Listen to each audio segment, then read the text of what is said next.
హల్లెలూయా.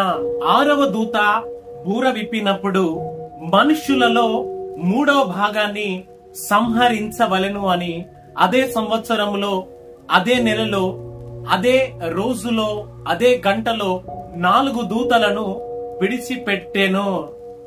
హల్లెలూయా. అనంత జ్ఞాని అయిన సర్వాధికారి అయిన దేవుడు భవిష్యత్తులో జరగబోవు సంగతులను నీకు తెలియచేస్తూ ఉన్నాడు.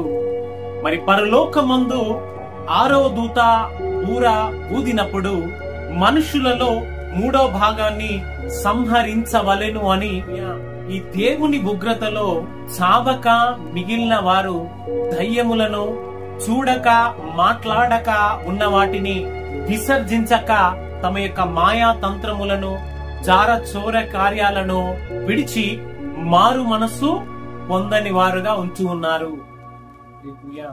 ఈ రోజున ఈ యొక్క సత్యాన్ని వింటున్న నీవు, దేవుడు నిన్ను ఎంతగానో ప్రేమించి నీ కొరకు ప్రాణం పెట్టిన ఆ యొక్క సత్యాన్ని విశ్వసించి మారు మనస్సు పొంది తన నిత్య రాజ్యములోనికి నీవు నడిపించబడుదువుగాక.